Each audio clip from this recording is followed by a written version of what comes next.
Good afternoon, everybody. Thank you for being here. As you know, we had the tragic issue yesterday, and we wanted to try to give you as much information as we can, and we have a couple of speakers. But before I do, I just want to acknowledge and really thank, this is a very tragic situation where people are coming together, and all the support and the kind words, and it's about helping the families. But I want to thank Congressman Amo, Representative Magazina, Senator Reed's office. I know they're being represented. Senator Whitehouse, you'll hear from the governor, who's been very supportive. Lieutenant Governor Sabina Matos, Representative of Secretary of State's office, Leanne Bryan. I know the Secretary had talked to me personally. General Treasurer Diosa. I believe we have North Smithfield Town Administrator Scott Gibbs. Town of Coventry Representative Council President J.P. Verducci. You'll hear from the Superintendent of Schools, Randy Buck.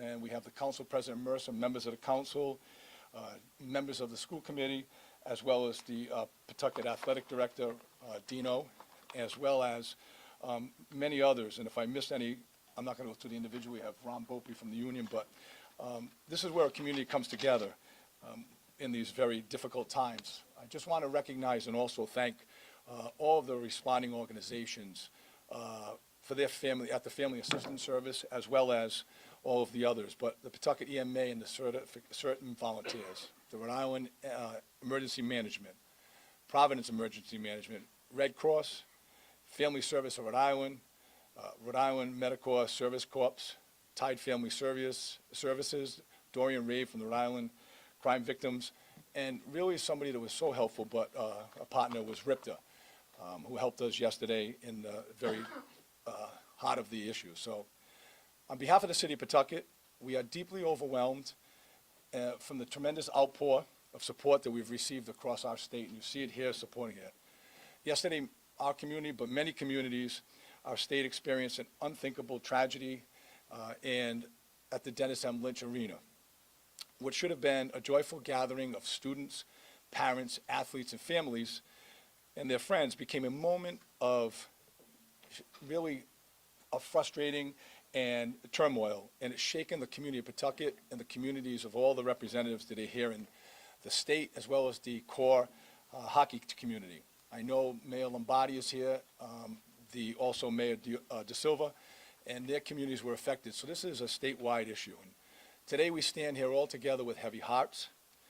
We stand with the players, the students, the coaches, the families, the faculty and the staff who have gone through this traumatic, from the staff from the school districts who are dealing with this, and those cooperative and the high school hockey teams. The young men and the young women and the young athletes who took the ice, to the parents and their loved ones. They were in the stands and they witnessed this. And to the educators and supporters who make those programs possible, please know that the city stands behind you, the state stands behind you in your grief and your compassion and your unwavering support. I want to express my deepest gratitude to the first responders from all over the state and out of state, to our mutual partner aid partners who rushed to assist, from the local communities to the state and federal. The response from the public agencies across the state was immediate, coordinated, and extraordinary, and we really can't thank them enough. In the face of what chaos and danger, they acted with professionalism, courage, and care. Their actions helped protect lives and restore order during the incredibly difficult situation. We also want to recognize the remarkable bravery of the Good Samaritans who stepped in without hesitation, placing themselves in harm's way to stop that shooter. Their courage undoubtedly prevented further loss and injury, and we thank them for that. We are equally grateful for the health professionals who were there, present at the game, and rendered aid to the victims. Their skill, composure, and selflessness represents the very best of humanity, and they are true heroes. While this incident was deeply affected the city, we must acknowledge the difficult realities. This tragedy is part of a broader national crisis of gun violence and stark reminder of devastating consequences of domestic violence. We also understand the events like this can deeply triggering particularly for the survivors and the families impacted by violence. If you are struggling, please seek the help and support you need, and the governor will be talking a little bit about that. We recognize that the emotional impact of this event will not fade away overnight, and grief, fear, and confusion and trauma are real and they are lasting. Mental health support services are available, and we encourage everyone and anyone that needs them, that are affected directly or indirectly, please reach out. No one should feel that they must navigate this alone. Our city remains committed to clear communication, to supporting those impacted, and working closely with all of the law enforcement partners as the investigating communities continue to investigate. Pawtucket is a very strong and resilient community. We will learn from one another. We will support one another, and together we will get through this. I now would like to take a minute and turn it over to the chief, who will give you a brief update as to where the investigation stands. Thank you, Mayor. Thank you again for coming. I know this is our third update since yesterday within a 24-hour period. What I can tell you again from yesterday is about 2:30 yesterday afternoon, Pawtucket Police received a call for an active shooter at Dennis Lynch Arena. Once we received that call, the police responded within 60 to 90 seconds.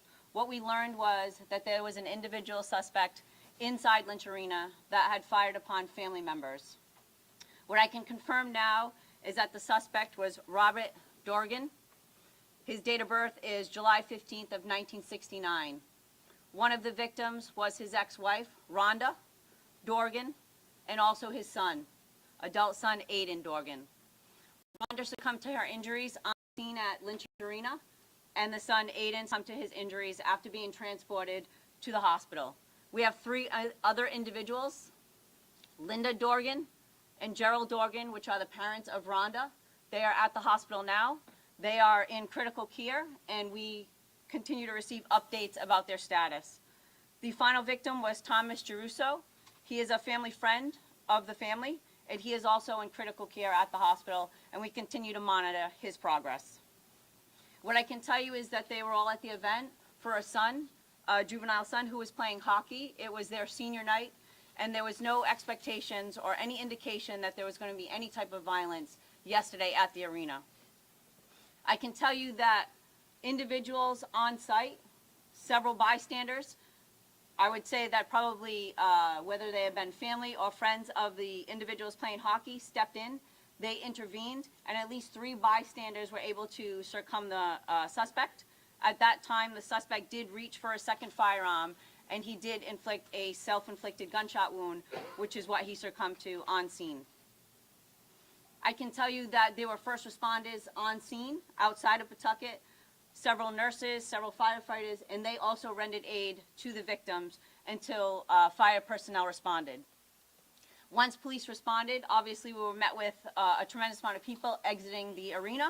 We were able to make entry, and we also rendered aid to those individuals until they could be transported to the hospital. Central Falls Rescue and Pawtucket Rescue responded, and they also rendered aid. What I can tell you from what we've learned so far is that this individual had responded to hockey games in the past to watch their son play hockey, and that this was not unusual for them to respond to watch a hockey game. Again, there was no indication from the family or friends that any violence was underway or that they were in fear of this specific individual. What I would like to say is obviously the investigation is ongoing. We continue to look into maybe what the motivation was. We're not sure at this point what the trigger event was that happened yesterday. We are conducting several search warrants at this time, looking for additional information. We have reviewed several videos, both internally because it was a sporting event, so Live Bond was streaming that event for the families. We have also witnessed and we've combed through videos of parents that were videoing their individual children playing the game, which of that they love. So we have been kind of streaming through that to make sure that we're getting a clear picture of what happened. We ask that any video that may not have been forwarded to us is forwarded to the police department.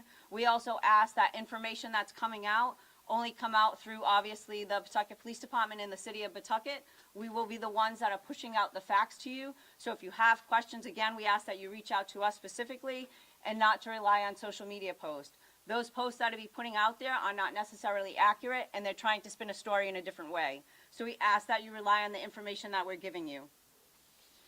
What I also can tell you is, again, we worked with several community events. We've worked with our local partners, our state partners, our federal partners. There was a lot of outside help that showed up on the scene. I can tell you right now we have individuals working in another state with the FBI trying to assist Pawtucket in search warrants that we have ongoing right now. As for any further updates, as we get additional information, as things come about, if we get any more videos or things that we can comb over, we were going to push out that information just like we did yesterday. As we get more information, we would like to share it with you, and then that way, you know, you have the story as it's unfolding. Again, what I can say is the suspect did succumb to their injuries yesterday. Our hearts go out to the families that were affected. Obviously, the children that were on the ice. This was supposed to be a joyous event for them. It was their senior night at a hockey game, a normal high school game that should have gone on without any type of violence, whether it be inside the rink or outside the rink. So again, we ask that you respect the privacy of those families and just give them some time to grieve. This was a tragic incident that obviously resulted in a domestic violence incident that, you know, is unfathomable that had that happen in our city. So again, we ask that you respect some of the family members, and again, this was one large family that was affected. I'm going to turn it over to the governor, and then at the end, if you have some questions, we'll let you ask them at that point. Governor? Thank you, Chief. You're welcome. Thank you, Chief. It's another sad day in Rhode Island. Here in Pawtucket, just imagine, we all have families. To have virtually a complete family shot and several killed, I just can't imagine what those families are going through and the people who are close to them. So our thoughts are with them, and also our thoughts are with the city of Pawtucket, Mayor Grebian and the chief. Thank you and your whole team for the response that you've had. And our role is to continue to provide the state resources as people recover, wherever they need them. So here in Pawtucket, as always, Mayor, I stand here with Pawtucket and make sure that we reaffirm that commitment here, but also throughout the state of Rhode Island. This is an impact that's going to have a ripple effect throughout the state on many levels, whether it's just in families and friends, or it's in the communities that are represented in that rink, whether it's in the interscholastic sports territory, or whether it's in the schools that have been impacted. This is an event where we need to catch our breath, but also we need to respond, and we will. Too many Rhode Islanders know what it feels like to lose a loved one, or a neighbor, or a friend to gun violence. And too many have experienced the tragedy of domestic violence. We've made efforts in that area. We're going to double down in that area. That's a really important thing that we are going to move forward on to make sure that this domestic violence issue is one that we focus on as a state. Many members of our community are struggling right now, and I want them to know that our state is here to support each and every one of them. Director Mark Pappas is here today. I've instructed Mark to coordinate all the statewide efforts with all the different providers, all the different departments, whether it's at RIDE or whether it's in our health department. Mark will continue to organize that and make sure that we're deploying all those assets in a way that families and students and everyone that's impacted by this event will receive the help that they need. Today we put forward a dedicated statewide virtual support hub that you'll have that information on for anyone who needs any help, whether it's mental health services, domestic violence, resources, guidance on how to talk with the students or children in all the communities. Yesterday I spoke to each and every municipal leader that had representation at the rink whether it's in North Smithfield with Scott, or whether it's in East Providence, Coventry, Johnston with Mayor Policina. Mayor Rivera, talked to her. First responders came in from Central Falls, as the mayor said. This has got a ripple effect that's going to impact families all around the state of Rhode Island, North Providence included in particular. So we're going to stand with the people in the state, and we're going to provide the resources in a difficult time, but that's our job, is to make sure that we're doing that, and we will. People who need help, they can go to governor.ri.gov/support-hub. That's governor.ri.gov/support-hub.